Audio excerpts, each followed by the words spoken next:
d'Ivoire, Guillaume Kiba-Fourissoro a convoqué les députés en session extraordinaire demain vendredi. Aucun ordre du jour n'est mentionné dans le communiqué, mais tout le monde pense à sa propre démission.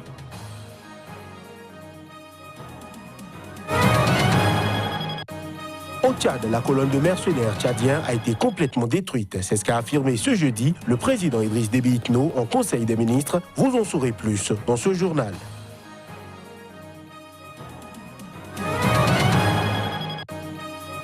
La justice béninoise a condamné à 10 ans de prison ferme les principaux responsables de la gigantesque escroquerie de l'affaire dite ICC Services. C'est le plus gros scandale financier de l'histoire du pays.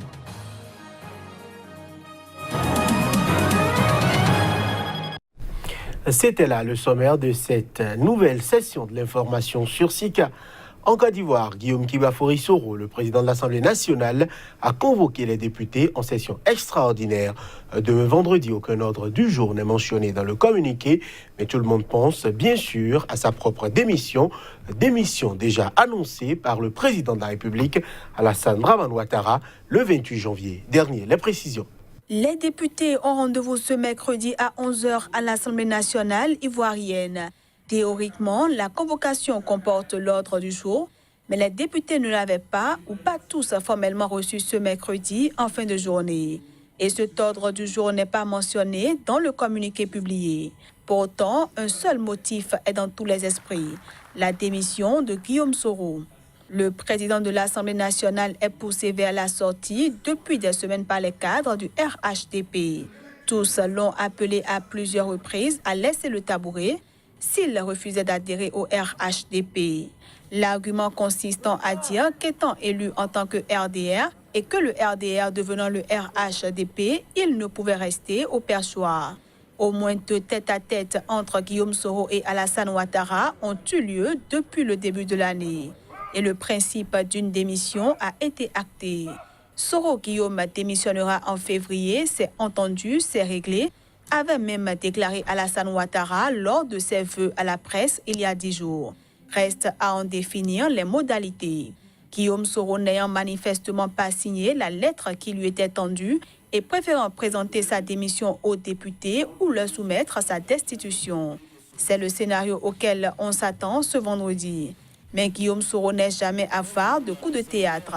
Le mystère sera donc levé vendredi à la mi-journée, au moment où le président Ouattara s'envolera pour le sommet de l'Union africaine à Addis Abeba.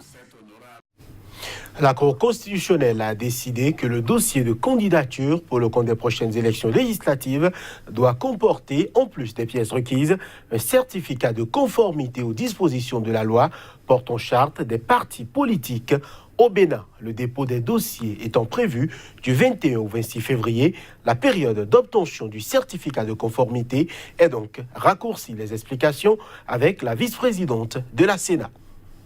Pourquoi est-ce qu'on a dû en arriver là? C'est tout simple. La loi portant charte des partis politiques dispose que les partis politiques dûment enregistrés ont jusqu'au 16 mars 2019 à minuit pour se mettre en conformité avec la charte. Or, le calendrier publié par la Sénat, conformément au code électoral, prescrit que les partis politiques devraient déposer leur dossier de déclaration du 21 au 26 février 2018.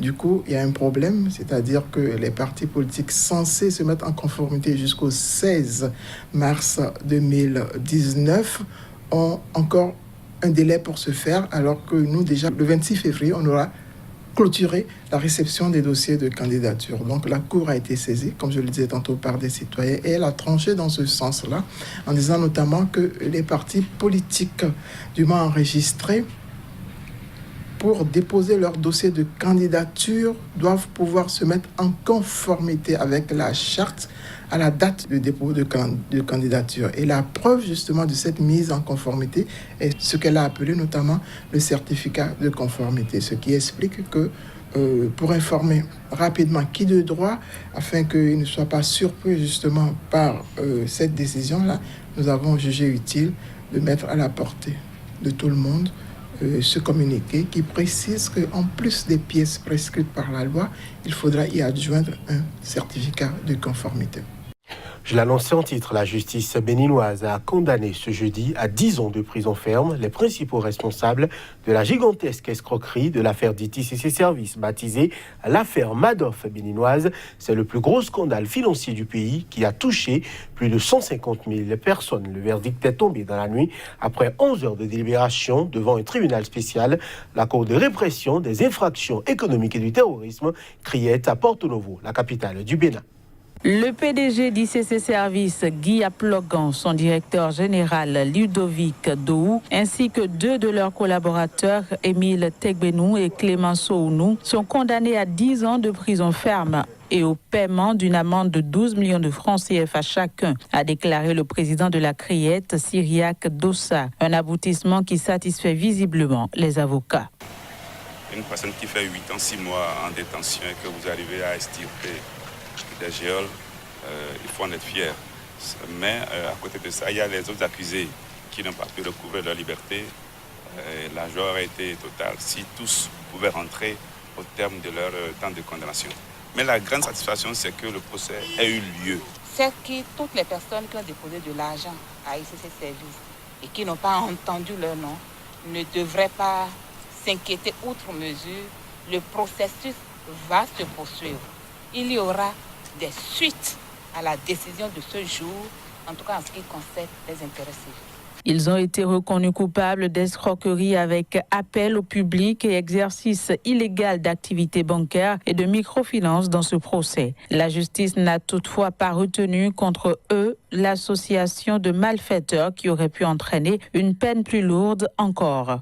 Ils ont déjà passé plus de 8 ans en détention. La Cour a par ailleurs ordonné le dédommagement des victimes à hauteur de 827 millions de francs CFA, en partie issus de la vente de meubles et biens des responsables d'ICC Services. Des milliers d'artisans, commerçants ou encore magistrats ont perdu toutes leurs économies dans cette affaire, certains ayant même emprunté de l'argent à des usuriers ou contracté des prêts bancaires pour pouvoir investir. ICC Services promettait des rendements mirobolants à ses clients jusqu'à 150 voire 200% par trimestre avec remboursement du capital au bout d'un an. Maître Abdoulaye Wade appelle la population sénégalaise à exprimer son mécontentement face aux élections prévues pour le 24 février prochain. L'ancien chef d'État du Sénégal prétend que le scrutin est truqué en faveur du président sortant, Macky Sall. On l'écoute.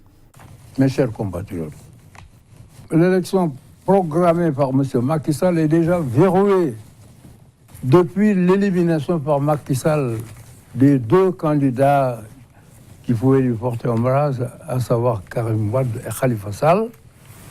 Nous avons décidé de nous opposer à la tenue d'une élection qui est entièrement fabriquée dans le seul but de réélire le candidat sortant, en l'espèce, M. Macky Sall.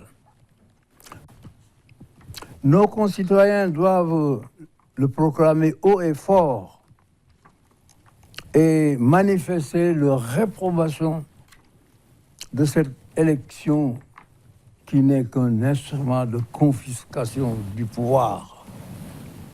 Le président zimbabwéen Emmerson Mnangagwa a tenté de relancer le dialogue politique dans son pays lors d'une réunion avec de petits partis d'opposition. Mais son initiative a été boudée par son principal rival, Nelson Chamisa.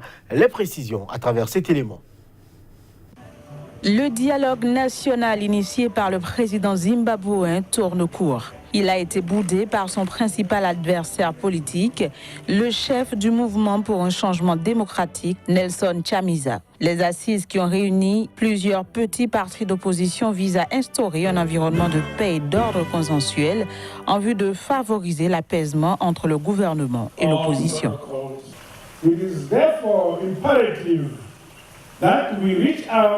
Il est impératif que nous nous tendions toujours la main et que nous trouvions des moyens de résoudre les différends par des moyens pacifiques et par le dialogue. Notre rencontre d'aujourd'hui est une étape importante qui devrait toujours nous rappeler la suprématie du dialogue sur le conflit et de la collaboration sur la confrontation comme instrument de construction nationale.